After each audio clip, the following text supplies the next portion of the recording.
ओम नमो भगवते वासुदेवाय। नवम स्कंद चतुर्दश अध्याय चंद्रवंश वर्णनम। আমরা এখন চন্দ্রবংশের কথা বলবো, কারণ এই চন্দ্রবংশে ভগবান অবতীর্ণ হয়েছিলেন। আমরা আগে পুরুরবার কথা বলেছিলাম। চন্দ্রের পুত্র হলেন বুধ, বুধের পুত্র হলেন পুরুরবা। এই পুরুরবা এত বড় রাজা ছিলেন যে যার প্রশংসা স্বর্গে পর্যন্ত দেবতারা করত। তো স্বর্গেতে একজন অপ্সরা ছিলেন, উর্বশী ছিলেন। তিনি পুরুরবার রূপ গুণের কথা শ্রবণ করে পুরুরবাকে বিয়ে করার জন্য স্বর্গ থেকে চলে এসেছেন পৃথিবীতে। এসে তিনি পুরুরবাকে বলছেন, আপনি আমাকে বিবাহ করুন। তিনি বলছেন, ঠিক আছে তাহলে। উভয়ের মধ্যে বিবাহ কার্য হয়ে গেল। কিন্তু বিবাহ কার্য হওয়ার পরে বাসর রাত্রে সেই উর্বশী এক প্রতিজ্ঞা করালেন। প্রতিজ্ঞা হলো কি, সহবাস ব্যতীত অন্য সময় আমি আপনাকে উলঙ্গ অবস্থায় দেখলে আমি এখান থেকে চলে যাব। দ্বিতীয়, আমাকে কারো উচ্ছিষ্ট খেতে দিবেন না। তৃতীয়ত, আমার দুইটা ছাগলের বাচ্চা আছে, মেষের বাচ্চা। এই মেষের বাচ্চার ভিতরে আমার প্রাণ। এদের শরীর খারাপ হলে আমার শরীর খারাপ হবে, এদের জ্বর হলে আমার জ্বর হবে, এদেরকে মেরে দিলে আমি মৃত্যু হয়ে যাবে। অতএব তাকে তুমি ভালোভাবে রক্ষণাবেক্ষণ করতে হবে। সব প্রতিজ্ঞা বজায় রেখে এই কাজ করা শুরু। বিয়ে হলো। দেবরাজ ইন্দ্র বলেন, আমার উর্বশী কোথায় গেল রে, খুঁজে পাওয়া যাচ্ছে না, দেখো তো। অনুচর পাঠিয়েছেন, আর তারা এসে দেখে রাজবাড়ির মধ্যে ওই মেষের বাচ্চাগুলো বাঁধা আছে। মেষের বাচ্চা যখন এখানে আছে, তাহলে উর্বশী এইখানেই আছে, চলো মেষের বাচ্চা ধরে নিয়ে গেলে উর্বশী এমনি চলে যাবে। এই মেষের বাচ্চা ধরে নিয়ে রওনা হয়েছে। আর উর্বশীর প্রাণ যায়, মহারাজ মহারাজ, আমার শাবকগুলোকে কে নিয়ে চলে যাচ্ছে, আমার কষ্ট হচ্ছে, যাও যাও। উনি এমনি দৌড় দিয়েছেন অস্ত্র হাতে নিয়ে, কিন্তু পরনের কাপড় যে কখন খুলে পড়ে গেছে তিনি আর মনেই নেই। মেষের বাচ্চা দুইটা নিয়ে এসে উপস্থিত হয়েছেন। এমনি বলছে, কি আপনি বিবস্ত্র কেন?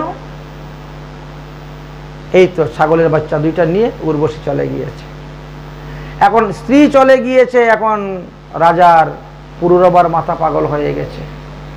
হাই উর্বশী, হাই উর্বশী, তুমি আমাকে ফেলে চলে গেলে কেন, চলে গেলে কেন? কাঁদতে কাঁদতে কাঁদতে কাঁদতে পাগলের মতো ঘুরতে ঘুরতে 12 বৎসর।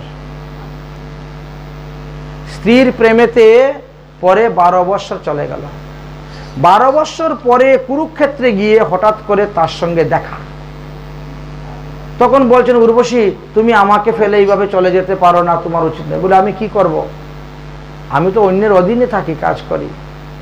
তবে আমাকে যদি পেতে চাও তাহলে গন্ধর্বদের উপাসনা করতে হবে, কারণ দেবরাজ ইন্দ্র আমার দেখাশোনার ভার গন্ধর্বদের কাছে দিয়েছেন। উপাসনা করলেন, গন্ধর্বরা সন্তুষ্ট হয়ে উর্বশীকে ফেরত দিলেন। উর্বশী বললেন, আমি 1 বৎসরের মধ্যে 1 দিন মাত্র তোমার সঙ্গে থাকব, আর ইহাতে যে সন্তান হবে সেই সন্তান আমি তোমাকে দান করব। বৎসরে মাত্র 1 দিন তিনি আসতেন, থাকতেন। এইভাবে এই পুরুরবার ঔরসে উর্বশীর গর্ভে বেশ কয়েকটি সন্তান উৎপন্ন হয়েছিল। সেই বংশেতে গাধিরাজ জন্মগ্রহণ করেছিলেন, সেই বংশে যমদগ্নি জন্মগ্রহণ করেছেন, সেই বংশে পরশুরাম জন্মগ্রহণ করেছিলেন। পরশুরাম 21 বার ক্ষত্রিয় বংশকে নাশ করেছেন। পরশুরামও ভগবানের অংশ অবতার। পরশুরাম মাত্র 5 কলা নিয়ে জন্মগ্রহণ করেছিলেন। যমদগ্নির পুত্ররূপে তিনি জন্মগ্রহণ করেছিলেন। তিনার মায়ের নাম ছিল রেণুকা। কোন এক সময়ে তিনার মাতৃহত্যা পাপ হয়েছিল, আর সেই পাপের কারণে তিনি তীর্থভ্রমণ করতে গিয়ে এই ব্রহ্মপুত্র নদীর উৎপত্তি হয়েছিল। যাই হোক, পরশুরাম চেয়েছিলেন যে ব্রহ্মপুত্র নদীকে পৃথিবীর মধ্যে শ্রেষ্ঠ তীর্থ বানাবেন। তাই তিনি বলছিলেন, তুমি এখানে থাকো, আমি যাচ্ছি, সমস্ত তীর্থের জল এনে তোমাকে শ্রেষ্ঠ বানাবো। কিন্তু সে গিয়ে পদ্মার সঙ্গে মিশে গেল। এই কারণে অভিসম্পাদ দিয়েছিলেন, অরে ব্রহ্মপুত্র, তোমার নদীর জল কুকুরের প্রস্রাবের সমতুল্য পবিত্র হবে। ব্রহ্মপুত্র নদীর জলে কোনো ভগবত সেবা কার্যে লাগে না, ঠাকুর সেবা। তখন ব্রহ্মপুত্র নদ চরণে পরে প্রার্থনা করলো, তখন বললেন যে বৎসরে একদিন চৈত্র মাসের অশুকাষ্টমী দিবসে ওই একদিন তোমার জল পবিত্র থাকবে।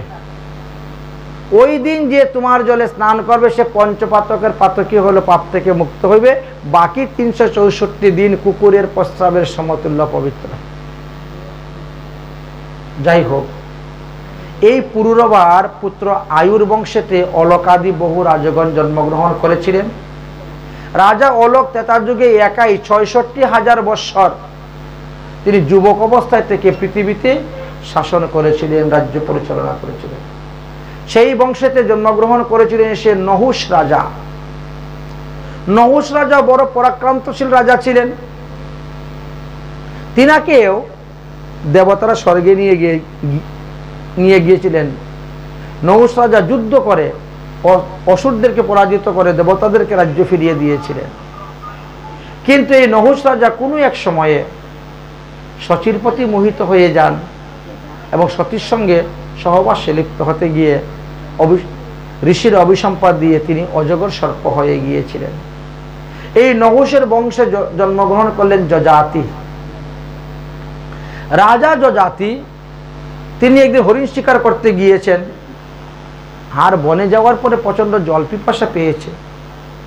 জলের কুশ করতে করতে তিনি একটা কুয়ার মাঝে গিয়েছেন, কুয়াতে জল পান করবেন।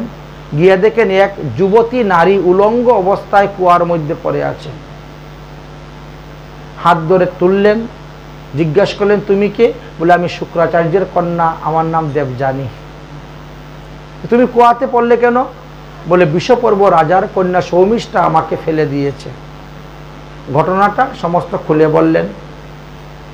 তখন রাজা যজাতি তিনি নিজের পরনের কাপড় ওকে পরিয়ে দিয়ে বললেন তুমি বাড়ি যাও। বলতে আমি বাড়ি যাব না, তুমি আমাকে বিয়ে করে নিয়ে চলে যাও, বিয়ে করে নিয়ে চলে যাও। তিনি বলছেন তুমি হলে ব্রাহ্মণ কন্যা আর আমি হলাম ক্ষত্রিয় রাজা, ব্রাহ্মণ কন্যাকে ক্ষত্রিয়রা বিয়ে করতে নাই। বর হবে উচ্চবর্ণের আর কন্যা হবে নিম্নবর্ণের। তো কন্যা যদি উচ্চবর্ণের হয় তাহলে সেখানে বিবাহ করতে নাই, এটা অশুভ, অমঙ্গল, পদে পদে বিপদ হয়, হবে না। তিনি বললেন যে দেখো আমার তো কোনো ব্রাহ্মণ স্বামী হবে না, কারণ কচ আমাকে অভিসম্পাদ দিয়েছে। আমার ব্রাহ্মণ স্বামী হবে, বৃহস্পতির পুত্র কচ আমাকে অভিসম্পাদ দিয়েছে, সুতরাং আমার ব্রাহ্মণ স্বামী হবে না, আপনি বিবাহ করুন। ঠিক আছে, তাহলে তুমি যাও, গিয়ে তোমার বাবাকে বলো, তারপরে আমি দেখছি। দেবযানী গিয়ে উপস্থিত হলেন, সমস্ত ঘটনা শুক্রাচার্যকে বললেন। শুক্রাচার্য বলছেন তাহলে এই রাজ্যে আর থাকবো না, চলো। বিষপর্ব রাজা বলছেন গুরুদেব আপনি চলে গেলে দেবতারা আমার রাজ্য শেষ করে দিবে, আপনি যা চাইবেন তার বিনিময়ে আমি দিতে প্রস্তুত, আপনি থাকুন। তখন দেবযানী বলছে তাহলে তোমার মেয়ে আজকে থেকে আমার দাসত্বগিরি করতে হবে, তাহলে তোমার রাজ্যে আমার বাবা থাকবেন, এবং আমার যেখানে বিবাহ হবে সেখানে গিয়েও তাকে দাসত্বগিরি করতে হবে। সে আমাকে কুয়ার মধ্যে ফেলে কষ্ট দিয়েছে, সারা জীবন তাকে কষ্ট ভোগ করতে হবে। সৌমিষ্ঠা পিতার মুখের দিকে তাকিয়ে সমস্ত কিছু মাথা নত করে স্বীকার করে নিলেন। দেবযানীর সঙ্গে যজাতির বিবাহ হলো। বিবাহ যখন হলো তখন শুক্রাচার্য বলছে দেখো যজাতি, তোমরা রাজাদের চরিত্র খারাপ, নিজের বিবাহিত স্ত্রী থাকা সত্ত্বেও তোমরা দাসীগুলাকে স্ত্রী রূপে ভোগ করো, কিন্তু আমার মেয়েকে বিবাহ করতে যে কথা দেও কোনো দাসীকে কখনো স্ত্রী রূপে ভোগ করবে না, কোনো স্ত্রীর মর্যাদা দিবে না। তিনি বলছেন ঠিক আছে, দিব না। প্রতিশ্রুতি নিয়ে তো আসলেন, বিবাহ করে দেবযানীও আসলো আর দাসী রূপে সৌমিষ্ঠাও আসলো। দেখতে দেখতে দেবযানীর গর্ভে 2টি পুত্র আর সৌমিষ্ঠার গর্ভে 3টি পুত্র হয়ে গেল। এই ঘটনা যখন দেবযানী জানতে পারলেন তখন গিয়ে তিনি পিতার কাছে বলে দিয়েছেন রাজা তার প্রতিজ্ঞা অনুসারে কাজ করে নাই, আমার গর্ভে মাত্র 2টি সন্তান দিল আর আমার দাসীর গর্ভে 3টি সন্তান দিয়েছে। তখন রেগে গেলেন শুক্রাচার্য আর অভিসম্পাদ দিয়ে দিলেন যে তোমার ক্ষয়রোগ হোক, জরা ব্যাধিগ্রস্ত তুমি হও, জরা তোমাকে ধরো। সঙ্গে সঙ্গে রাজা যযাতি বৃদ্ধ হয়ে গেলেন।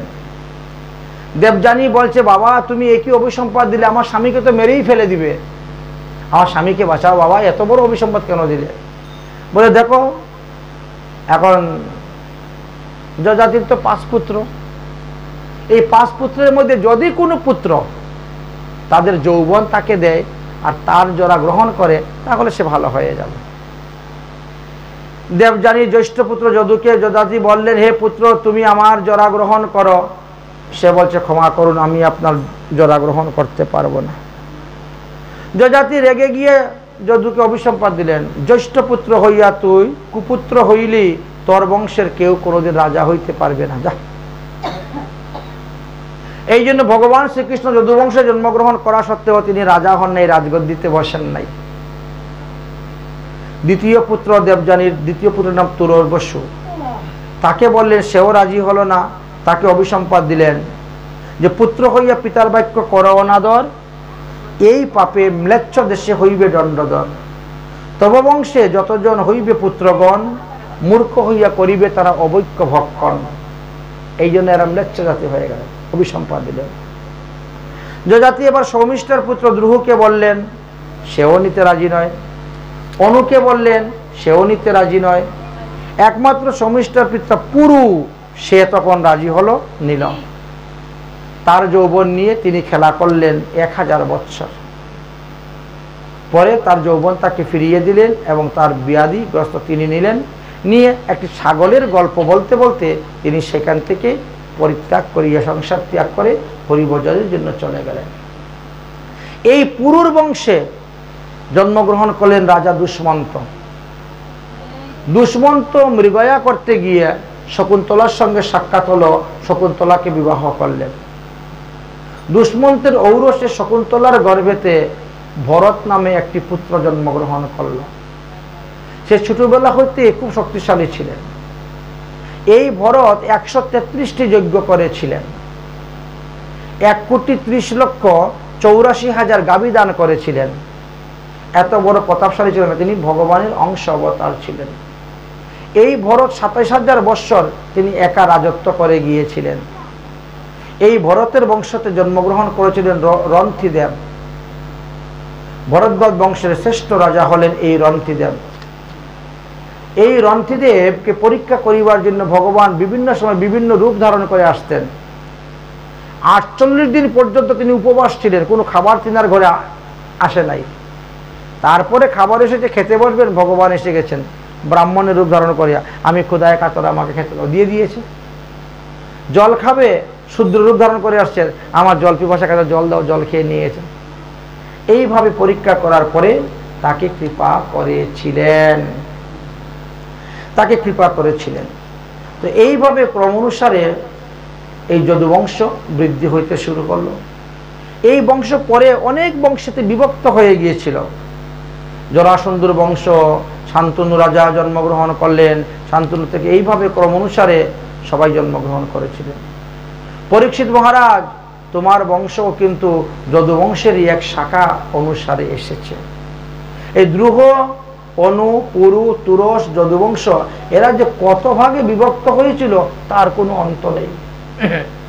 তোমাদের এই বংশটি সহস্র অর্জুন নামে একজন জন্মগ্রহণ করেছিলেন যদুবংশে, যিনি 85,000 বছর রাজত্ব করেছিলেন। তারপরে বিদর্ভের বংশ জন্মগ্রহণ করলেন, সেই বংশে অক্কুর জন্মগ্রহণ করেছে এবং বসুদেব জন্মগ্রহণ করেছিলেন।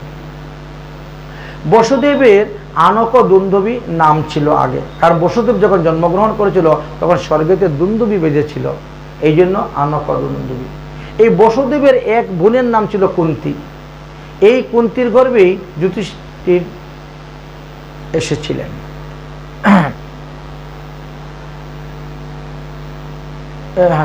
কর্ণ জন্মগ্রহণ করেছিলেন। কর্ণ, যুধিষ্ঠির, ভীম আর অর্জুনের জন্ম হয়েছিল, বুঝেছেন। আর মাদ্রি হইতে নকুল সহদেব জন্মগ্রহণ করেছিলেন। এইভাবে বসুদেব একের পর এক বিবাহ করতে করতে 18টা বিবাহ করেছিলেন। বসুদেবের প্রথম স্ত্রীর নাম ছিল রোহিণী, আর বসুদেবের সবথেকে ছোট স্ত্রীর নাম, ছোট রানীর নাম ছিল দেবকী। মধ্যখানে 16 জনের নামা দেওয়া আছে, 18 জন। সুখদেব গোস্বামী পাদ বলেন, হে মহারাজ পরীক্ষিত, এই পর্যন্ত আমি তোমার নিকটে শ্রীমদ্ ভাগবত মহাপুরাণের 9ম স্কন্ধ পর্যন্ত বলে দিয়েছি। আজকে 4 দিন গত হয়ে গেছে। এই 4 দিন 4 রাতের মধ্যে তুমি 1 গ্লাস জল গ্রহণ করো নাই, 1 দানা অন্ন গ্রহণ করো নাই। কিন্তু আমি যখন এসেছিলাম তখন তুমি বলছিলে তুমি ক্ষুধা পিপাসায় কাতর, অতএব তুমি একবার গিয়ে খাওয়া দাওয়া করে আসো, তারপরে আমি 10ম স্কন্ধের কথা বলবো। 10ম স্কন্ধে ভগবান শ্রীকৃষ্ণের আবির্ভাব লীলা আলোচনা হবে। পরীক্ষিত বলছেন, গুরুদেব আপনি কথা বন্ধ করবেন না, আপনি কথা বন্ধ করলে ক্ষুধা পিপাসায় ধরবে, আমি মরে যাব। যতক্ষণ আপনি ভাগবত কথা বলতেছেন ততক্ষণ আমার ক্ষুধা পিপাসা লাগতেছে না।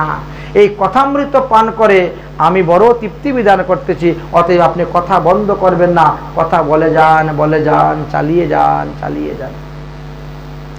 সুখদেব বললেন, ঠিক আছে, তাহলে 10ম স্কন্ধের কথা শুনো। ওম নমো ভগবতে বাসুদেবায়। শ্রীমদ্ভাগবত মহাপুরাণম 10ম স্কন্ধ পূর্বার্ধ প্রথম অধ্যায় বলে তিনি প্রথম আলোচনা করলেন। বললেন, যজাতি হইতে যদু, ভুজ, উগ্রসেন, কংস, ভুজ বংশ এইভাবে ক্রম অনুসারে অনেক উৎপন্ন হয়েছিল। সুরসেন হইতে বসুদেব এসেছিলেন, বসুদেব থেকে কৃষ্ণ বলরাম এসেছেন, বিষ্ণু বংশ আদি উৎপন্ন হয়েছিল। যাই হোক, বসুদেব যখন দেবকীকে বিবাহ করলেন, কংস তখন দেবকীকে নিয়ে যাচ্ছেন শ্বশুর বাড়ি পৌঁছিয়ে দিবেন। তো কংস মহাদেবের আরাধনা করতেন। তো সেই সময় আকাশবাণী হয়ে গেল, মহাদেব বললেন, অরে কংস, তুমি যাকে এত ধুমধাম করে আনন্দ ফুর্তি করে শ্বশুর বাড়ি পৌঁছাতে যাচ্ছ, সেই দেবকীর 8ম গর্ভজাত সন্তানের হাতে তোমার মৃত্যু হইবে, অতএব তুমি সাবধান হয়ে যাও। কংস তখন দেবকীকে বধ করতে গেলেন, কিন্তু বসুদেব বাধা দিলেন। তিনি বলেন, আমি তো প্রতিজ্ঞা করে বলতেছি, আমার ঔরসে দেবকীর গর্ভে যত সন্তান হবে সব সন্তান আমি তোমার হাতে অর্পণ করে দিব, তবু তুমি আমার স্ত্রীকে বধ করিও না। এইভাবে বলে দিলেন। এদিকে পৃথিবী দেবী দেখলেন কংসর আদি অনেক অত্যাচারী রাজা জন্মগ্রহণ করেছেন। এই অত্যাচারী রাজার কারণে পৃথিবীর ভার তিনি বহন করতে পারতেছেন না। গাভী রূপ ধারণ করে তিনি গেলেন ভগবানের কাছে, গিয়ে বলছেন, হে ভগবান, আপনি তাড়াতাড়ি পৃথিবীতে এসে অবতীর্ণ হন। ঠিক আছে। ভগবান বললেন, সমস্ত দেবগণ তোমরা অন্ধবংশ, বৃষ্টিবংশ, ভুজ বংশ, সত্যবংশ জন্মগ্রহণ করো, তারপরে আমি আসব। অন্যশ্রী পুণ্যান তীর্থন মুক্তি দে এবং মহাপল মুক্তিব্যে পার্থব্যে হরে ভক্তি মথুরায়ং লভ্যতে। তাই মথুরা মণ্ডলে সমস্ত দেবগণ মনুষ্য রূপ ধারণ করে এসে তারা জন্মগ্রহণ করলেন। ভুজরাজ কংস তিনার পিতা উগ্রসেনকে কারাগারে বন্দী করে রেখে দিলেন। দেবকীর প্রথম একটি পুত্র সন্তান হলো, পুত্রের নাম হলো কীর্তিমান। বসুদেব সেই কীর্তিমানকে কুলে করে নিয়ে এসে কংসকে দিলেন। কংস বলছে, এই সন্তান আমার দরকার নেই, দেবকীর 8ম গর্ভজাত সন্তান আমাকে দিবা, তাহলেই হবে, এটাকে ফেরত নিয়ে যাও।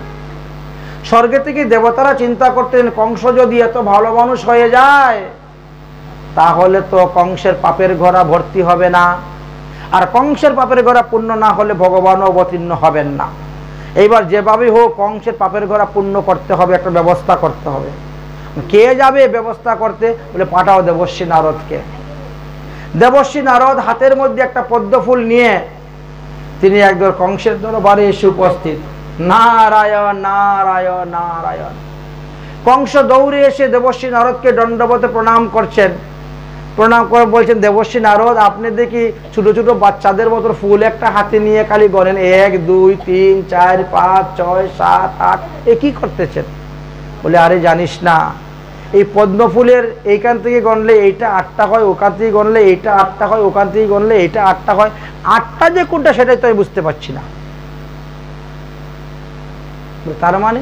বলে, তার মানে আমি শুনে এসেছি স্বর্গে দেবতারা কানাকানি করতেছে, সমস্ত দেবগণ এসে যদুবংশ জন্মগ্রহণ করবেন, বৃষ্টি বংশ, অন্ধ সত্য বংশ, এই সমস্ত বংশের লোককে বিশ্বাস করিও না। ভগবানকে সাহায্য করার জন্য সহায় ভগবান তো আসবেন। এখন দেবকীর অষ্টম গর্ভজাত সন্তানের হাতে তোমার মৃত্যু হবে, এখন নিচের থেকে গণনা হয় তাহলে এই কীর্তিমানিত হয়ে 8 নম্বর। তাকে ছেড়ে দিয়ে তো তুমি ভালো করছো না বলে চলে গেলেন।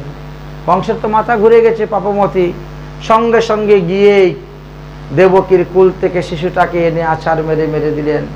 দেবকী বসুদেবকে কংস কারাগারে বন্দী করে রাখলেন। তারপরে দেবকীর দ্বিতীয় পুত্র হলো সুসেন, তাকে মারল কংস। তৃতীয় পুত্র হলো ভদ্রসেন, তাকে মারল কংস। চতুর্থ পুত্র হলো ঋজ্জু, তাকে মারলে কংস। পঞ্চম পুত্রের নাম হলো সাংমর্দন, তাকেও কংস বধ করলেন। ষষ্ঠ পুত্রের নাম হলো ভদ্র, তাকেও কংস বধ করলেন। দেবকীর 6টা পুত্র মারা গেল। ভগবান শ্রীকৃষ্ণ তখন শেষনাগকে বললেন যে শেষনাগ তুমি যাও, তুমি গিয়ে অবতীর্ণ হও। শেষনাগ আসলেন, দেবকীর ঘরে অবতীর্ণ হইলেন, দেবকীর উদরে প্রবেশ করলেন। কিন্তু ভগবান চিন্তা করলেন না, এখানে রাখা ঠিক হবে না। যুগমায়াকে আদেশ করলেন, অগ যুগমায়া, তুমি দেবকীর গর্ভ থেকে আকর্ষণ করে নিয়ে রোহিণীর গর্ভে স্থাপন করো, এই কাজ তোমাকে করো। যুগমায়া বলছে আমি এই কাজ করলে আমার কি লাভ? আজকাল সবাই লাভ দেখে, আমার কি লাভ? ভগবান বললেন মানুষে তোমার পূজা করবে। বলে কিভাবে পূজা করবে? বলে দুর্গা রূপে পূজা করবে, ভদ্রকালী রূপে পূজা করবে, বিজয়া রূপে পূজা করবে, বৈষ্ণবী রূপে পূজা করবে, কুমুদা রূপে পূজা করবে, চণ্ডিকা রূপে পূজা করবে, কৃষ্ণ রূপে পূজা করবে, মাধবী রূপে পূজা করবে, কন্যা রূপে পূজা করবে, মায়া রূপে পূজা করবে, নারায়ণী রূপে পূজা করবে, ঐশানী রূপে পূজা করবে, শারদা রূপে পূজা করবে, অম্বিকা রূপে পূজা করবে। কত নাম লইব গো? এইভাবে সবাই তোমার পূজা করবে। অতএব তুমি আমার এই উপকারটা করো, শঙ্কর্ষণকে ওই দেবকীর গর্ভ থেকে আকর্ষণ করে নিয়ে রোহিণীর ঘরে স্থাপন করো। আচ্ছা ঠিক আছে। এই তো তিনি দেবকীর গর্ভ থেকে আকর্ষণ করে নিয়ে আসলেন আর রোহিণীর গর্ভে স্থাপন করলেন। বলরামের জন্ম কবে হয়েছিল জানেন? আজকের দিনে, ভাদ্র মাসের শুক্লপক্ষের ষষ্ঠী তিথিতে জন্ম হয়েছে বলরামের। কালকে সপ্তমী, সপ্তমীতে হবে ললিতা সখীর জন্ম, আর অষ্টমীতে রাধারানীর জন্ম। পাঠটা এমন সুন্দর এসে পৌঁছেছে। হ্যাঁ, আজকে বলরামের জন্ম। এই শঙ্কর্ষণ বলরাম জন্মগ্রহণ করলেন ভাদ্র মাসের শুক্লপক্ষের ষষ্ঠী, এই আজকের দিবসে বলরাম জন্মগ্রহণ করলেন। বলরাম জন্মগ্রহণ করলেন, কিন্তু সবাই মনে করেছে কি কংস মনে হয় উগ্র উগ্র ঔষধ খাওয়াইয়ে দিয়েছে আর দেবকীর গর্ভপাত হয়ে গেছে। ব্রহ্ম গেল, এবার পূর্ণ ব্রহ্ম ভগবান শ্রীকৃষ্ণ দেবকীর উদরে আসবেন। ব্রহ্মা আসলেন, এসে দেবকীর গর্ভকে স্তুতি করতেছেন যে ভগবান তুমি দেবকীর গর্ভে এসে প্রকট হও। বলে সমস্ত দেবগণ ভগবানকে স্তুতি করতেছে দেবকীর গর্ভে গিয়ে প্রবেশ হওয়ার জন্য। কিরকম করেছিলেন স্তুতি? স্বাগতম কৃষ্ণ স্বাগতম কৃষ্ণ স্বাগতম কৃষ্ণ স্বাগতম কৃষ্ণ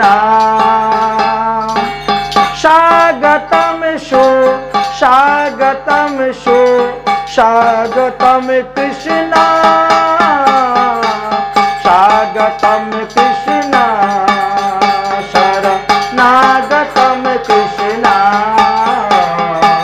স্বাগতম কৃষ্ণ শরণাগতম কৃষ্ণ।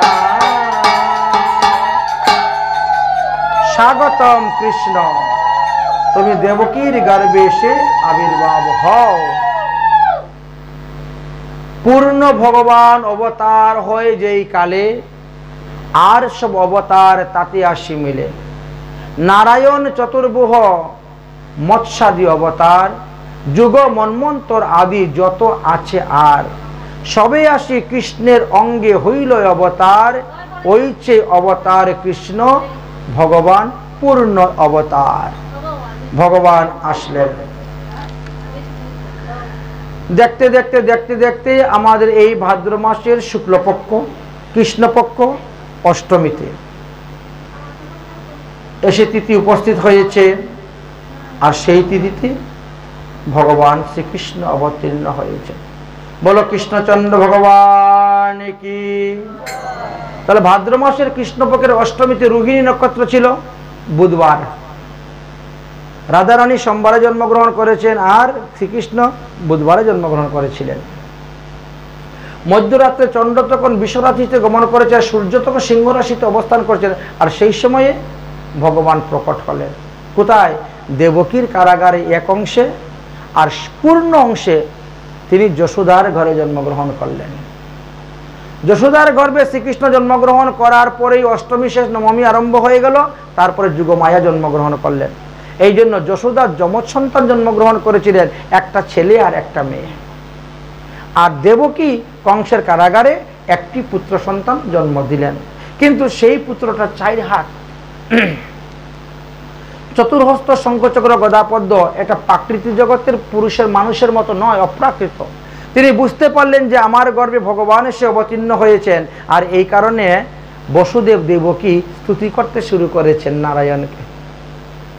শঙ্খচক্র গদাপদ্মধারী ভগবান, তুমি তোমার এই রূপ সংবরণ করো, সংবরণ করো, শিশুরূপ ধারণ করো, শিশুরূপ ধারণ করো। প্রভু বলে, মাতা তুমি স্থির করো মন, শুনো গত জন্মে আমি ছিলাম তোমার নন্দন। চিত্ত দিয়া শুনো মাতা আপন গুণগ্রাম, কোন কালে তোমার ছিল কৃষ্ণী দেবী নাম। তথায় আছিলা তুমি আমার জননী, তবে তুমি স্বর্গেতে এসে হইলে অদিতি আপনি। তবে আমি হইনু বামন অবতার, সেই কালো তুমি যে জননী আমার। তবে তুমি দেবহূতি হইলে আরবার, তথায় কপিলমুনি আমি নন্দন তোমার। তারপরে তবে তো কৌশল্যা হইলে আরবার তুমি, তথায় তোমার নন্দন রামচন্দ্র আমি। এইবার তুমি দেবকী হয়ে জন্মগ্রহণ করেছ, তাই তোমার পুত্র কৃষ্ণ রূপে আমি এসেছি। শুনো আমার কথা, আমি এখন ছোট্ট শিশু হয়ে যাব। আমাকে একটা টুকরির মধ্যে বসিয়ে মাথায় করে নিয়ে যাও গোকুলে। আমার ইচ্ছাতে তোমাদের লোহার শৃঙ্খল মুক্ত হয়ে যাবে, দরজা খুলে যাবে। সবাই মোহনীদের নির্দিত। এই সময়ে একমাত্র চন্দ্র, দেবকী আর বসুদেব ছাড়া পৃথিবীতে আর কেউ সজাগ নয়, আর সবাই ঘুমিয়ে আছে। অতএব যাও, যমুনা পার হয়ে গোকুলে যাবে, নন্দালয়ে প্রবেশ করবে। দেখবে নন্দারানীর এক পাশে একটা বালিকা শয়ন করে আছে, অপর পাশে আমাকে রেখে দিয়ে বালিকাকে নিয়ে চলে আসবে কারাগারে। দরজা বন্ধ হয়ে যাবে, হাতের শিকল আবার লেগে যাবে। আমি যেইভাবে বললাম সেইভাবে তোমরা কাজ করো, তাড়াতাড়ি করো। রাত্রে কিন্তু মধ্যরাত্রি হয়ে গেছে, বলেছেন সূর্য উদয়ের আগে তুমি ফিরে আসতে হবে কারাগারের মধ্যে। বলেই ভগবান ছোট্ট বালকের শিষ্য হয়ে গেলেন। বসুদেব দেখলেন হাতে পায়ের শিকল খুলে গেছে, কারাগারের দরজা খুলে গেছে, প্রহরীরা ঘুমে অচৈতন্য। ভগবানকে মাথায় করে নিয়ে রওনা হয়েছে। ঝিপ টিপ টিপ করে বৃষ্টি পড়তে শুরু হয়েছে। তখন বলরাম তিনি কি করেন? সংকর্ষণ, তিনি সর্পরূপ ধারণ করলেন। শেষনাগ রূপ ধারণ করে ভগবানের উপরে ছায়া দিয়ে দিয়ে যাচ্ছেন, যাতে ভগবানের উপরে জল না পড়ে। যমুনাতে গিয়েছেন, গিয়ে দেখেন ভাদ্র মাসে ভরা নদী। যমুনা পার হবেন কেমন করে? একটা পুল নেই, একটি নৌকা নাই। রাত বাজে তখন 3টা। কি করা যায়? বসে বসে কাঁদতেছেন, কেমন করে পার হব, কেমন করে যাব। এমন সময় কি করেছেন ভগবতী যুগমায়া, তিনি একটা শ্রীগালিনীর রূপ ধারণ করেছেন। আর ধারণ করে গপ্পর গপ্পর করে হাঁটে হাঁটে একদম পুল রাস্তা পার চলে যাচ্ছে। আরে এই দিকে দিকে জল কম, এই দিকে দিকে শ্রীগাল পার হয়ে যাচ্ছে। এই তো শ্রীগালের পিছিয়ে পিছিয়ে ছুটছেন যখন, তখন যমুনা বলে, প্রভু তুমি তো গোলকধামে আমার সঙ্গে প্রতিজ্ঞা করেছিলে, পৃথিবীতে আসার পর তুমি সবার আগে আমাকে আলিঙ্গন দান করবে, আর এখন বাপার মাথায় হয়ে চলে যাচ্ছ, ছাড়বো না তোমারে। যমুনা ফুস করে উঠে গেছে, জল বেড়ে গেছে। জল এমন বেড়ে গেছে, এখন বসুদেব আর পা দিয়ে মাটি পায় না। সাঁতার দিতে গিয়ে কৃষ্ণ উল্টে পড়ে গেছে যমুনার জলের মধ্যে। হায় হায় হায় হায় রে। আর কৃষ্ণ তো যমুনাকে নিয়ে আনন্দ করতেছেন। আর বসুদেব মাথায় হাত দিয়ে কাঁদতেছে। কি করি এখন উপায়? কৃষ্ণ বলছেন, যমুনা এবার আমাকে ছেড়ে দাও, তোমার মনোবাসনা পূর্ণ হয়েছে, আমি যাই, বাবা কান্না করতেছে, বা রাত্রি প্রভাত হয়ে গেলে সমস্যা। এসেই আবার হাতের মধ্যে লেগে গেছেন, তুলে ফেলছে। কৃষ্ণকে নিয়ে গোকুলে গিয়েছে, সবাই ঘুমিয়ে অচেতন। যশোদার অপর পাশে একটা পুত্র সন্তান ছিল, কিন্তু দেখতে পান নাই যুগমায়ার কারণে। বসুদেব যখন নিজের কুলে ছেলেকে রাখলেন, তখন দুই কৃষ্ণ এক হয়ে গিয়েছে। যুগমায়াকে কুলে করে নিয়ে চলে এসেছেন। কারাগারে ঢোকার সঙ্গে সঙ্গে লোহার শৃঙ্খল বন্ধ, দরজা বন্ধ। বালিকা কান্না শুরু করে দিয়েছে। বালিকার কান্না শুনে প্রহরীর ঘুম ভেঙে গেছে। প্রহরী দৌড়ে গিয়ে বলছে, মহারাজ কংস কি জয় হোক, ভুজরাজ কংস কি জয় হোক। বলে কি হয়েছে? বলে মহারাজ দেবকীর সন্তান হয়ে গেছে। তাই নাকি? তাহলে চলো চলো চলো। অস্ত্রশস্ত্র নিয়ে আসলেন। দেবকী বলছে, দাদা এটা কন্যা সন্তান, এইবার আমার পুত্র সন্তান হয় না, এই কন্যা সন্তান হয়েছে, ওকে তুমি মেরো না দাদা, তোমার ছেলের কাছে আমি বিয়ে দিব, তোমার ছেলের কাছে আমি বিয়ে দিব, তথাপিও তুমি আমার একে মেরো, এ তোমার হুবু বৌমা। কিন্তু কংস তাতেও মানল না। নিয়েই একেবারে পাথরের মধ্যে অন্যান্য বালকদেরকে যেরকম মারে আচার মারছে, দেবী তো হাত থেকে উড়ে গেছে। উড়ে গিয়ে অষ্টভুজা রূপ ধারণ করে নিয়েছেন। ধারণ করবে, ওরে দুষ্ট কংস, তুই আমারে কি মারবে রে? তোকে যে মারবে সে তো গোকুলে দিন দিন বাড়তেছে। হ্যাঁ, এই বলে দেবী অষ্টভুজা রূপ ধারণ করে সেখান থেকে চলে গেলেন বিন্দুবাসিনী বিন্ধ্যাচলে। কংসের তো মাথা ঘুরে গেছে। কংস বলছে, আকাশবাণী হলো দেবকীর অষ্টম গর্ভজাত পুত্র সন্তান হবে, কন্যা হলো কেমন করে? আবার সেই কন্যা হাত থেকে উড়ে চলে গেছে, আর আমাকে যে মারবে সে গোকুলে দিনে দিনে বাড়তেছে, এ আবার কেমন কথা? বসুদেব দেবকীকে কারাগার থেকে মুক্ত করে দিল। যাও তোমরা চলে যাও, আকাশবাণীকে সত্যি মনে করে তোমাদেরকে কষ্ট দিয়েছিলাম, চলে যাও। বসুদেব দেবকীকে ছেড়ে দিলেন, আর সবাইকে নিয়ে বসে গোল মিটিং করলেন, এখন কি করা যায়। সব অসুরদেরকে নিয়ে বসে মিটিং। তো অসুররা বলল, আজ থেকে 10 দিনের মধ্যে যত শিশু জন্মগ্রহণ করে সবাইকে মারো, আর 10 দিন পরে যত শিশু জন্মগ্রহণ করে সবাইকে মারো, হত্যা করো। এই হত্যা করার জন্য বালঘাতিনী, এই পুতনা রাক্ষসনী আদি সবাইকে আনা শুরু হলো। আর ওদিকে কি হয়েছে? ওদিকে নন্দালয়ে গোকুলে সকালবেলায় এক দাসী গিয়েছে রাজবাড়িতে ঝাড়ু পোছা দিবে, আর গিয়া দেখে যশোদার পাশে এক পুত্র সন্তান। ওগো যশোদা, লাল্লা হয়ো, যশোদার ছেলে হয়েছে গো, ছেলে হয়েছে, দেখো দেখো। অজ্ঞান হয়ে পড়ে আছে যশোদা, কোনো জ্ঞান নেই। ছেলে হয়েছে না মেয়ে হয়েছে তাও জানে না, একটা হয়েছে না দুটা হয়েছে তাও জানে না।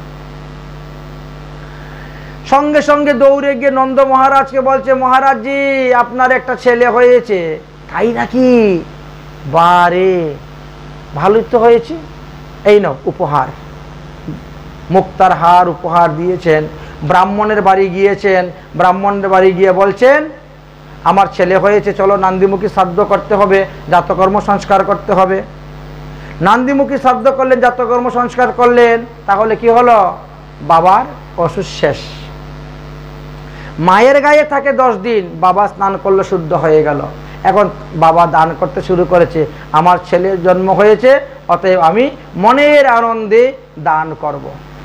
আচ্ছা কি দান করব? বলে 20 লক্ষ গাভী দান করব। 20 লক্ষ গাভী দান করবেন। প্রতিটি গরুর গায়ের মধ্যে সোনার জড়ি দিয়ে সাজানো কাপড় দেওয়া হবে, মাথার শিংগুলো সোনাদি বাঁধানো হবে, পায়ের খুরগুলা রূপাদি বাঁধিয়ে তিনি দান করলেন 20 লক্ষ গাভী। আর কি করলেন? 56 মণ তিল দান করেছেন। তা তিল দান করলে পরে তিল পরিমাণ পাপ থাকে না দেহের মধ্যে। এবার এই দান গ্রহণ করার জন্য সবাই আসতেছে কৃষ্ণকে দেখার জন্য, আর সবাই গান গাইতেছে। কি গান? গোবিন্দ গোকুল আয়ো, গোবিন্দ গোকুল আয়ো, গোবিন্দ গোকুল আয়ো, গোবিন্দ গোকুল আয়ো, গোবিন্দ गोकुल आयो, गोविंद गोकुल आयो, गोविंद गोकुल आयो, गोविंद गोकुल आयो। इति गोकुल मथुरा नगरी, बीच में बहते है जमुना डगरी। गोकुल में सुख, मथुरा में दुख, कंस की मोर मोरायो मोरायो रे, गोविंद गोकुल आयो, गोविंद गोकुल आयो। এইভাবে সবাই আনন্দ করছেন। নন্দগর আনন্দ ভাজো জয় কানাইয়া লাল কি, নন্দগর আনন্দ ভাজো জয় কানাইয়া লাল কি। হাতি দিনো ঘোড়া দিনু और दिनु पाल की, नंद की आनंद भायो जय कन्हैया लाल की। हाथी दिनो घोड़ा दिनु और दिनो पाल की, जवान को हाथी घोड़ा बूढ़न को पाल की, हाथी घोड़ा बूढ़न का पाल की। नंदगर आनंद भयो जय कन्हैया लाल की, नंदगर आनंद भयो जय कन्हैया लाल की। कंगा दिनो सीता दिनो दिनो मुक्ता माल की, खैर दिनो कप्र दिनो गोबिया नहाल की। नंद की आनंद भयो जय कन्हैया लाल की, सुरमा दिनो अलता दिनो बिंदु दिनो भाल की। जवान को लड्डू पेरा बूढ़न को लपसी, जवान को लड्डू पेरा बूढ़न को लपसी। नंदगर आनंद भयो जय कन्हैया लाल की, नंदगर आनंद भयो जय कन्हैया लाल की। এইভাবে গান গাইতে শুরু করলেন। নাটগণ ভাটগণ সবাই আসতে শুরু করলেন, আর তারাও মনের আনন্দে গান গাইতেছেন আর সমস্ত উপকরণ নিয়ে যেতে শুরু করেছেন। लाला जन्म सुनी आई, यशोदा मैया दे दे बधाई। लाला जन्म सुनी आई, यशोदा मैया दे दे बधाई। दे दे बधाई मैया दे दे बधाई, दे दे बधाई मैया दे दे बधाई। लाला जन्म सुनी आई, यशोदा मैया दे दे बधाई। लाला जन्म सुनी आई, यशोदा मैया दे दे बधाई। कटी बिलोंगी झुमल बिलोंगी, कटी बिलोंगी झुमल बिलोंगी। कुंडल की कर दे सगाई, यशोदा मैया दे दे बधाई। लाला जन्म सुनी आई, यशोदा मैया दे दे बधाई। हार बिलोंगी हमेल बिलोंगी, हार बिलोंगी हमेल बिलोंगी। माला की कर दे सगाई, यशोदा मैया दे दे बधाई। लाला जन्म सुनी आई, यशोदा मैया दे दे बधाई। दस्ते बिलोंगी चूरी बिलोंगी, दस्ते बिलोंगी चूरी बिलोंगी। मुंदर की अरे मुंदर की कर दे सगाई, यशोदा मैया दे दे बधाई। लाला जन्म सुनी आई, यशोदा मैया दे दे बधाई। आयल बिलोंगी पायल बिलोंगी, आयल बिलोंगी पायल बिलोंगी। बिचुआ की कर दे सगाई, यशोदा मैया दे दे बधाई। लाला जन्म सुनी आई, यशोदा मैया दे दे बधाई। सारी बिलोंगी लहंगा बिलोंगी, सारी बिलोंगी लहंगा बिलोंगी। चूरनी की कर दे सगाई, यशोदा मैया दे दे बधाई।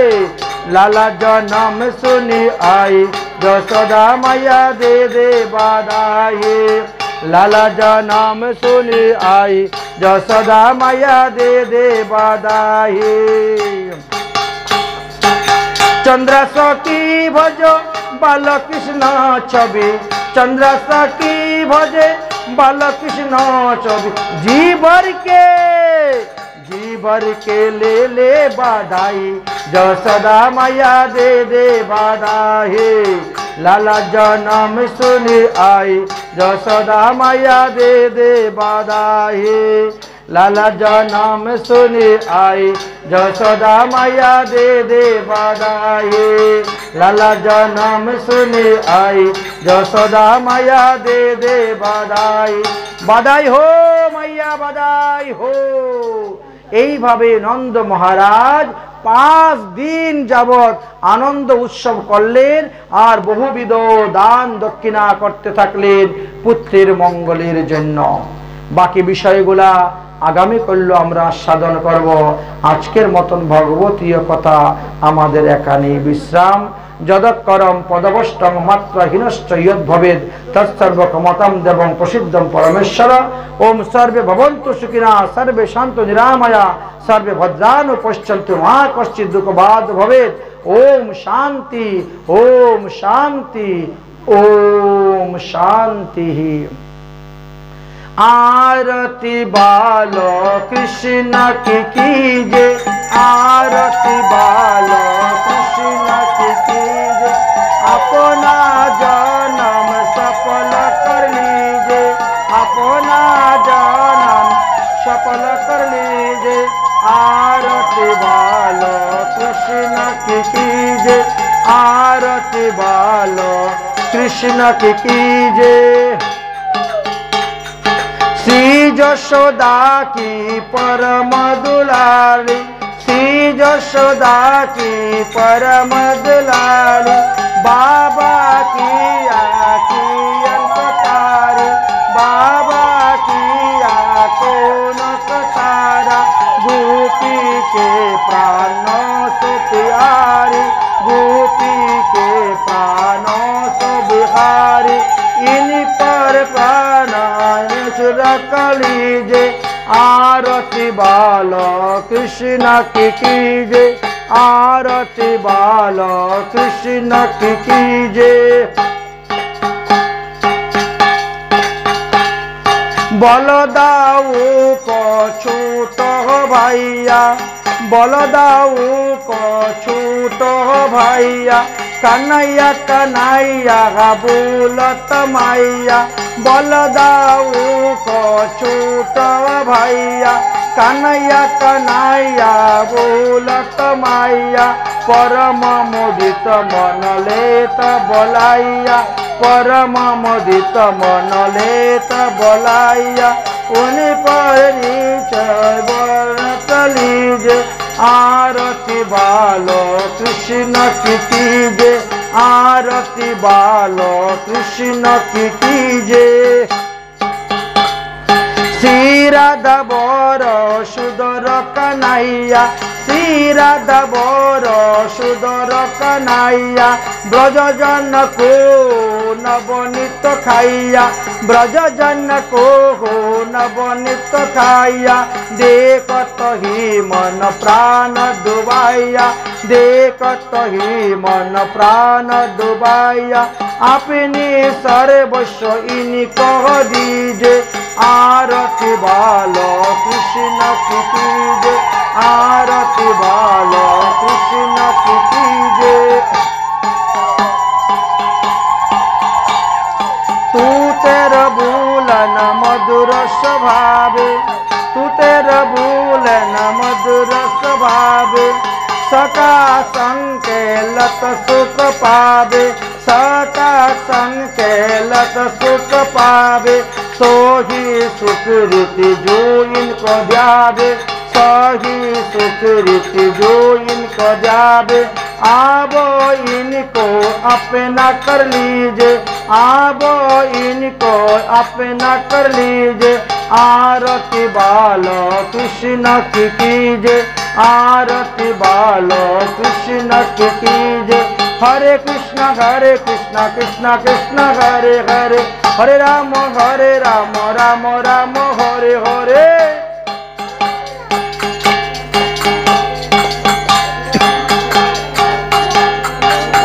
हरे कृष्णा कृष्णा कृष्णा हरे हरे हरे राम राम हरे हरे। फूल कोথায় নিয়ে যাবে? फूल কোথায় নিয়ে যাবে? ঘটের মধ্যে দাও। कृष्णा कृष्णा कृष्णा हरे हरे हरे राम राम राम हरे हरे। जय राधे जय राधे जय राधे जय राधे। निताई गौर हरि बोल निताई गौर हरि बोल गौर हरि बोल निताई गौर हरि। जय जय।